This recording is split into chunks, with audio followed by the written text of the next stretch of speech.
Hi everyone, welcome to another Hatton's Model Railway SkillsCast session, and today I'm showing you the basics of installing TTS digital sound into your double-O gauge locomotives. There's quite a few different ways you can do it, ranging from very easy indeed to still quite easy but needs a little bit more skill.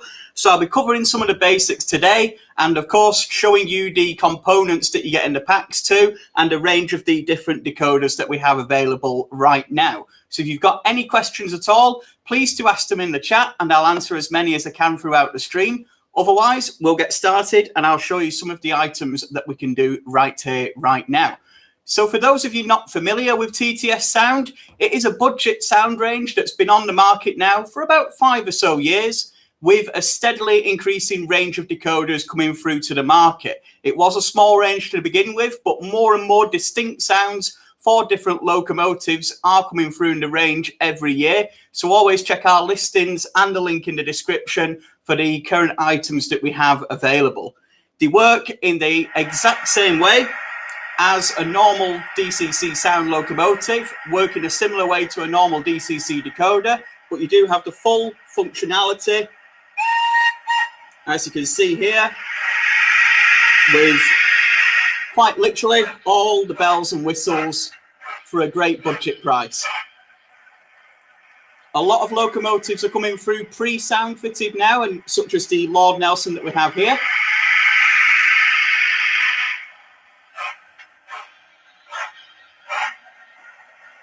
And of course, you can buy the decoders separately too to install into your own locomotives. So let's have a look at some of the components that we get. I'll show you the different items and features and those you need to make sure of.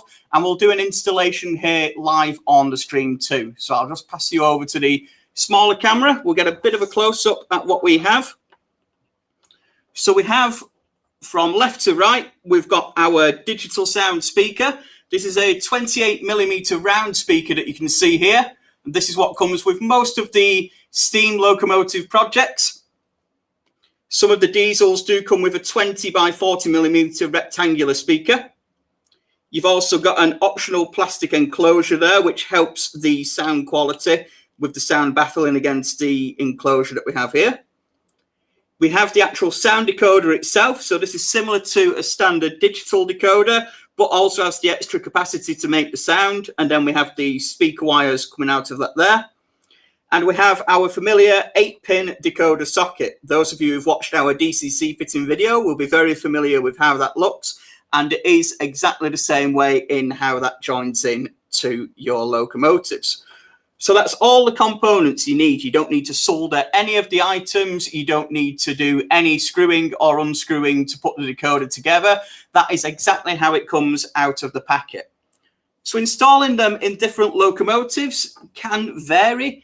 A lot more modern locomotives are now coming through with spaces already included for the speakers and speaker enclosures already in. So it's a case of slotting the speaker into the locomotive and then it will work absolutely perfectly. On some older locomotives, you'll still have the digital capacity, but you might have to find a way to fit the speaker inside. And that's one of the locomotives I've got here. So the tools I've got to hand today are a couple of screwdrivers and some grey tack too. Now, this is a little bit stronger and a little bit more adhesive than your standard blue tack. You can pick this up or you can pick up black tack too. And I would recommend going for this particular style or the black tack rather than the grey tack that you can, rather than the blue tack, which is a little less strong. We need something really sticky for today's work. So let's get started. I have a Hornby Railroad Lord Nelson. It's actually a little smaller. It's a school's locomotive, this, that I've already taken our tender top off following the instructions on how to remove the body. We will see inside there, if I put you over to the camera, that we do have an 8-pin decoder socket with a blanking plate currently in it, but we have no certain special space for the speaker, but I'm sure we can fit that inside there. We'll be able to fit this speaker with him. So I always do a little bit of a test fit just to make sure that we are going to get that in there before doing anything a little bit more serious.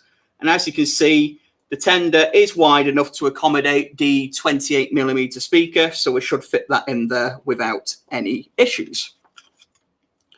So first of all, we remove our blanking plate. And then we have the 8 pins ready for our loco to be slotted into there. I'll just turn that around for you so you can get a little bit of a closer look. So we've got our 8-pin socket here now where we will be fitting this particular item. We also, if I hold that up to the camera for 1 second, you can see the number 1 indicator.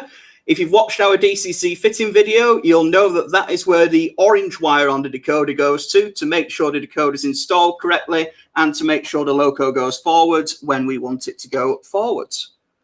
So I'll just have a check of our decoder.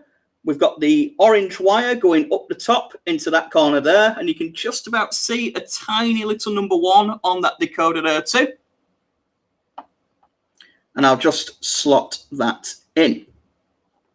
So we are ready to give that loco a test now, but I would point out a couple of things just before we do. And I believe Richard there has spotted that already in the chat. So there are a couple of things you can do possibly to cause some damage to your decoder. So I will recommend those to you now as solutions to get around that. So you'll see that the back of our speaker and the decoder itself do have metal connections pretty much all over the place. And if these come into contact with any other metal parts in the chassis, you may cause a short and you may cause damage to your speaker, the decoder, or both. So for the decoder, inside the packet, you're able to put on your protective sleeve. This will then protect the decoder from any electrical activity nearby. So we're just making that completely safe and secure by putting that in there and securing it up. And we'll be putting that inside the locomotive too. For the loco, we've got our plastic covering that we mentioned before. You can see the slots there where the 2 wires come through. We just line that up and make sure that clips in absolutely fine. But even before we've assembled that locomotive, we can just put it on our test track to make sure that works absolutely fine. Now, a couple of questions coming through in the chat. Hornby don't make a TTS decoder for every single loco on the market. So I'm using one of the closest we have available. I'm using the Merchant Navy sound on this. So we've still got the 3 cylinders that we need, and we have an appropriate Southern Region whistle too. If you're not quite sure which is the best TTS decoder for your locomotive, do get in touch and we'll recommend you the closest thing if we do have one available. But let's give that a little bit of a go now. It should always be on the default of number 3 on our controller. So let's see if we get some sound. There we are. So we've got a quiet sound there at the moment. We've not got our full closure of the speaker in there. We've not done a full installation, but we can see that the decoder is working. And we've got some whistles sound in there too. We've got some appropriate different items. And when we do run the locomotive, once I've got the tender on, we'll see that we've got that authentic 3-cylinder beat, which matches these schools locomotives in real life too. So we know that's working fine. We've given it a quick test. We know it's A-OK and we've got the sound coming through. So part 1 is done. So let's just switch that back off and we'll work in getting the speaker into the tender now. So I'll switch it back over to the little camera. So what we're going to do is we're going to put the speaker right up into the top of the tender there so it doesn't get in the way of any of the other components within the inside of the tender. So that's pretty secure in there on its own, but I'll also just be using a bit of our grey tack inside there to make sure that is completely and utterly secure. So getting that inside, just making sure that that then is fully secure against that. Just making sure the join is there so we don't have any rattles and it's not going to come away when the body is placed back onto the speaker. The last thing I'll do there is put this inside its protective sleeve, which comes with each decoder. And again, just making sure that that slots inside the tender there too. Sometimes it can be a tight squeeze, as you can see, and it is recommended just to get a little bit more of the tack on there too.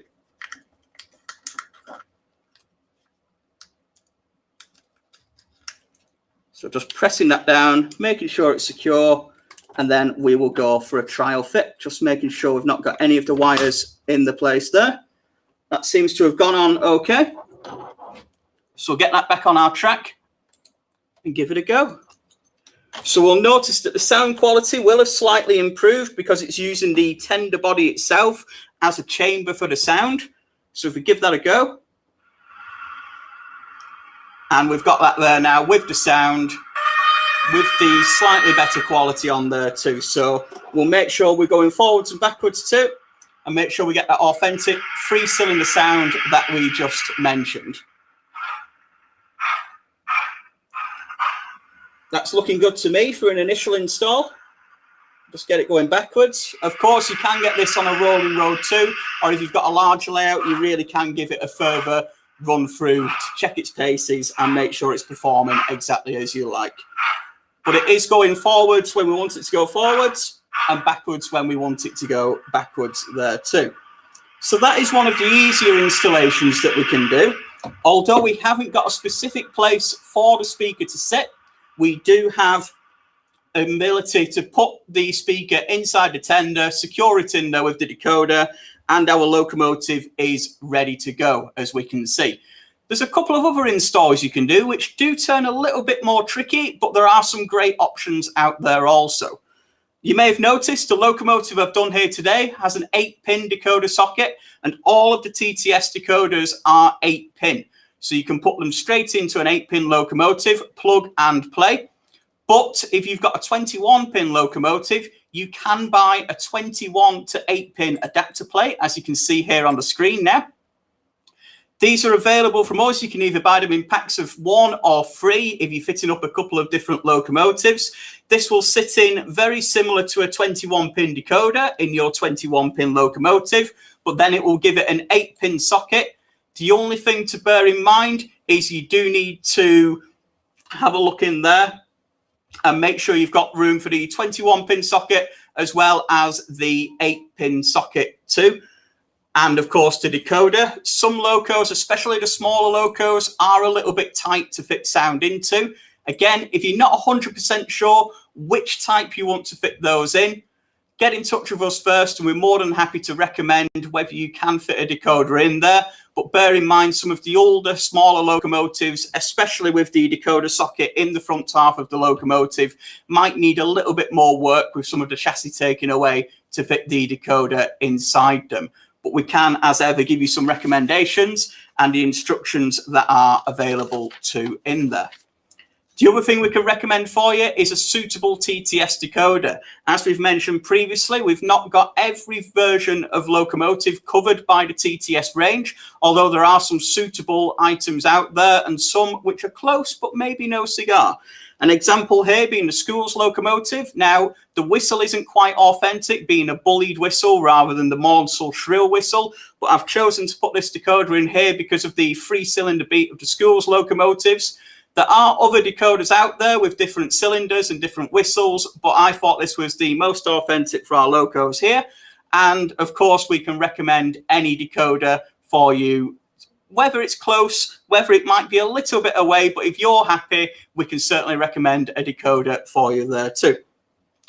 If you're looking at putting it in a diesel locomotive, again, you'll find that a lot of modern diesel locomotives do come with a speaker enclosure and space for a speaker already included. Indeed, many of Helgen, Bachmann, Hornby and Dapol locomotives do come with this facility. Bear in mind, a lot of locomotives from those ranges are 21-pin decoder fitted, so you will need to pick up one of the 21 to 8-pin adapter plates, as you can see here. And another quick tip there as well is that these sound decoders do only work on a digital setup.